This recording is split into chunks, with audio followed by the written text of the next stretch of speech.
የመካከለኛው ምስራቅ ቀጠና ከሌላ አውዳሚ ጦርነት አፋፍ ላይ ይገኛል። የእስራኤልና ኢራን ፍጥጫ ደግሞ እሳቱን የሚያቀጣጥለው አቀጣጥሎም የሚያፋፍመው የቀጣይ አበይት ትኩሳት ነው። በኢራን የኒውክሌር ፕሮግራም እንቅልፍ ካጣች የቆየችው ቴልአቪቭ የቴህራንን በርካታ የኒውክሌር መሠረተ ልማቶች ካላደባየሁ ረፍት አላገኝም ያለች ትመስላለች። የ75 ዓመቱ የእስራኤሉ ጠቅላይ ሚኒስትርና የአገሪቱ ጦር ኃይል ጠቅላይ ኤታማዦር ሹም ቢንያሚን ኔታንያሁ በኢራን ላይ ቃታቸውን ለመሳብ ማኮብኮባቸውን ኒውዮርክ ታይምስ በዝርዝር አትቶ አጋልጧል። በቴህራንና ዋሽንግተን መካከል በቀጠለው መደበኛ ያልሆነ የኒውክሌር ንግግር የዳር ተመልካች የሆነው የኔታንያሁ አስተዳደር ስምምነቱን ለማጨናገፍም እየሄዱለትን ይላል ዘገባው። እስራኤል ከዚህ ቀደምም በሚያዝያ ወር ጥቃት ለመሰንዘር አቅዳ ነበር በማለት ያስታወሰው ዘገባው በአሜሪካው ፕሬዝዳንት ዶናልድ ትራምፕ ጉዳዩን በውይይት የመፍታት እቅድ ሳይፈጸም ቀርቷል። እስራኤል ግን የአሜሪካ ወታደራዊ እርዳታም ሆነ የይለፍ ፈቃድ ሲያስፈልጋት የኢራንን የኒውክሌር ፕሮግራሞችን ለወራት አሊያም ለዓመታት ወደ ኋላ ሊጎትቱ የሚችሉ ከባባድ የሚሳኤል ጥቃቶችን ለማድረስ እያጤነች ነው መባሉ የዓለምን ትኩረት የሳበ አነጋጋሪ ርዕስ ሆኗል። የኔታንያሁ ውጥን ከቴህራን ጋር የከረመችበትን ውጥረት በዲፕሎማሲ መንገድ ፈር ለማስያዝ ደፋ ቀና ያለች የምትገኘው ዋሽንግተንን ጭንቅ ውስጥ ከቷል። ፕሬዚዳንት ትራምፕም ሆኑ ሹማምንቶቿ በቀጣይ ያልታሰበ የእስራኤል እርምጃ ከባድ ሀሳብ ገብቷቸዋል እየተባለ ነው።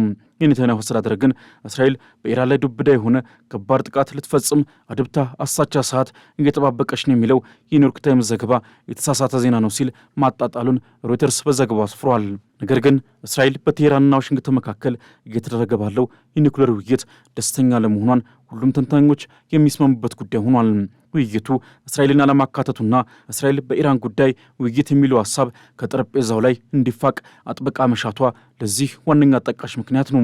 በቴህራንና ዋሽንግተን መካከል እየተካሄደ ያለው የኒውክሌር መርሃ ግብር ውይይት ከሚያዝያ አጋማሽ አንስቶ በአዲስ መልኩ የተጀመረ ነው።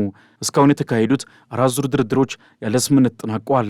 ምክንያቱ ደግሞ የአሜሪካ ተወካዮች ኢራን የዩራኒየም ማበልጸግ ተግባሯን ሙሉ በሙሉ እንድታቆም መፈለጋቸው ሲሆን ኢራን ደግሞ የኒውክሌር ፕሮግራሜን እያለሙ ያለሁት ለኃይል መሠረተ ልማት ብቻ ነው፣ ዩራኒየም ማበልጸጌን ላፍታም አልገታም በሚለው አቋሟ መጽናቷ ነው። በአሜሪካ በኩል እየቀረበ ያለውን የኒውክሌር መርሃ ግብሮችን የመግታት እቅድም ኢራን ለድርድር የሚቀርብ አይደለም አታስቡት ስትል ደጋግማ ውድቅ እያደረገች ቀጥላለች። በኦማን አደራዳሪነት በቅርቡ የተደረገው 5ኛ ዙር የቴህራንና ዋሽንግተን የፊት ለፊት ውይይትም ምንም እንኳን ተጨባጭ ውጤት ባይገኝበትም ከፈረንጆቹ አቆጣጠር 1979 በኋላ በተካረረ ቁርሾ ውስጥ የሚገኙትን ሁለቱን ሀገራት በዲፕሎማሲው መስክ ያቀራረበው ነው ተስተውሏል።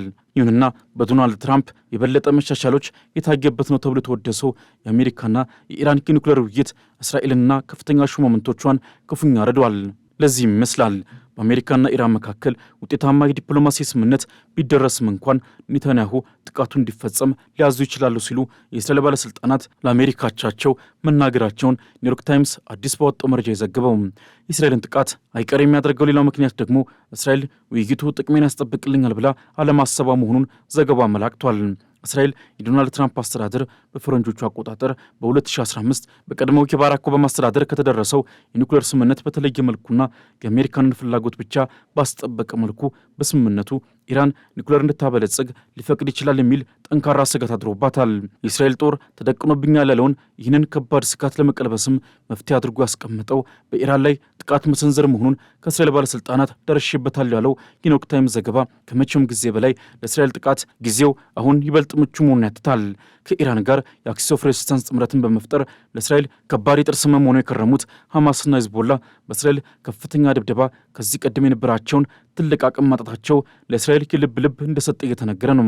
በተለይም ከኢራን ቀለብም ሆነ ቀላህ የሚሰፈርለት ሂዝቦላ በእስራኤል ከባድ ድብደባ በመዳከሙ የእስራኤል ጦር ወደ ኢራን የሚልካቸውን ሚሳኤሎች ያከሽፈዋል፣ ጠንካራ የመልሶ ጥቃትም ይፈጽማል የሚለው ሀሳብ በቴልአቪቭ በኩል አነስተኛ ግምት ሰጥቶታል። ምንም እንኳን የኔታንያሁ አስተዳደር እስራኤል ኢራንን ለመምታት እየተዘጋጀች ነው የሚለውን ሀሳብ ውድቅ ያደረገው ቢሆንም አይቀሬ ነው እየተባለ የሚገኘው የእስራኤል ጥቃት መቼና እንዴት ይፈጽማል የሚለው ግን በስምምነቱ ውጤት ላይ በእጅጉ የሚመሰረት ስለመሆኑ በተንታኞች እየተገለጸ ይገኛል።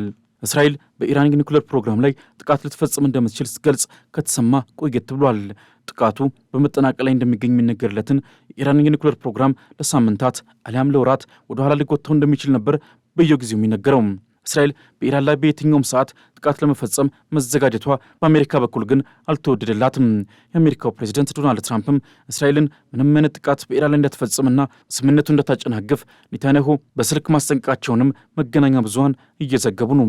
በተለይም በአሁኑ የስልጣን ዘመናቸው ወቅት የሰላም አምባሳደር የሚለውን ማዕረግ ለመከናነብ በተለያዩ ሀገራት ላይ እየተደረጉ ያሉ በርካታ ግጭቶችን ለመቋጨት ጥረት እያደረጉ የሚገኙት ፕሬዚዳንት ዶናልድ ትራምፕ የእስራኤል ጥቃትን ፈጽም የሚለው አቋማቸውን እንደማይደግፉት በስፋት እየተሰማ ነው።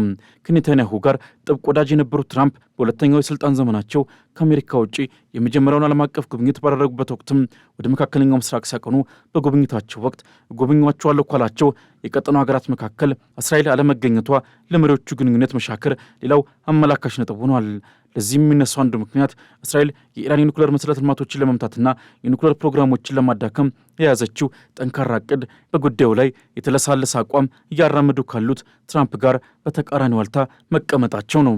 ኢራን እንደ አውሮፓውያን አቆጣጠር በ2015 ከአሜሪካና ሌሎች የዓለም ሀያላን ሀገራት ጋር የኒኩሌር ስምምነት የፈጸመች ሲሆን በስምምነቱ መሰረት ኢራን የኒኩሌር ፕሮግራሟን ልትገድብ፣ ሀገራቱ በአንጻሩ በኢራን ላይ የጣሉትን በርካታ ማዕቀቦች ሊያነሱ ተስማምተው ነበርም።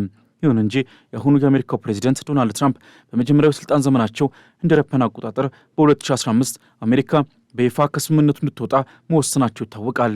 ከዚያን ጊዜ አንስቶም ኢራን የኒኩሌር ፕሮግራሟን እያሳደገች የምትገኝ ሲሆን የዩራኒየም የማበልጸግ ጥረቷንም በማጠናከር የጦር መሳሪያ ለማምረት ከሚጠበቀው የ90 በመቶ የዩራኒየም ጥራት 60 በመቶ በላይ ማሟላት መቻሏን የዓለም አቀፉ የአቶሚክ ኢነርጂ ድርጅት በተደጋጋሚ እየገለጸ ይገኛል።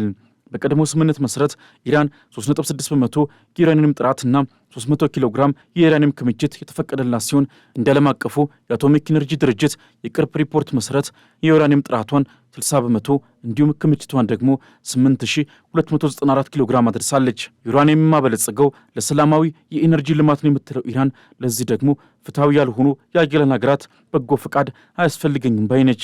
አሜሪካ እስካሁን ኢራን ባበለጸገችው ዩራኒየም የኒኩሌር የጦር መሳሪያ ማምረት መጀመሯን በተጨባጭ መረጃ ማረጋገጥ ባትችልም ዶናልድ ትራምፕ ስምምነቱን ቀደው ካፈረሱ በኋላ ኢራንን በድጋሚ ወታደራዊ ኃይልም ሆነ በንግድ ማዕቀቦች በማንበርከክ ወደ ስምምነቱ እንድትመጣ እየታተሩ ነው። በ2015 የደረሰው ስምምነት በሁሉም ወገኖች በኩል በአግባቡ እየተከበረ ባይሆንም በቀጣዩ 2025 ወርሃ ጥቅምት የሚጠናቀቅ በመሆኑ በአስቸኳይ ሌላ የኒኩሌር ስምምነት ላይ እንዲደረስ ዋሽንግተንና አጋሮቿ እያሳሰቡ ይገኛሉ። ኢራን እስከ መጪው ጥቅምት ወር ድረስ ወደ ኒኩሌር ስምምነት እንድትመጣ ጫና እያደረጉ የሚገኙት ዋሽንግተንና አጋሮቿ የትራምፕ አስተዳደርንና ቴሄራንን ከግጭት አፋፍ አድርሶ ፊት ለፊት የተፋጠጡበትን ጉዳይ ለማርገብ ፖለቲካዊ ሰላም አማራጮች መፍትሄ ይዘው የማይመጡ ከሆነ የመጀመሪያውን ቃታ ለመሳብ ሁለቱም በአይነ ቁራኛ እየተጠባበቁ ስለመሆኑም እየተሰማ ይገኛል። በእስራኤልም ሆነ በአሜሪካ ለሚቃጣባት ማንኛውም የኃይል እርምጃ ተስተካካይ የሆነ አጸፋ ለመስጠት እንደማታመነታ እያስጠነቀቀች ያለችው ኢራንም በሀገራቱ እየቀረበ ያለው የኒኩሌር ፕሮግራሞችን መክታት የሚለው ሀሳብ ከተካተተ ግን ስምምነቱን ጨርሶ እንደማትቀበል እየገለጸች ነው።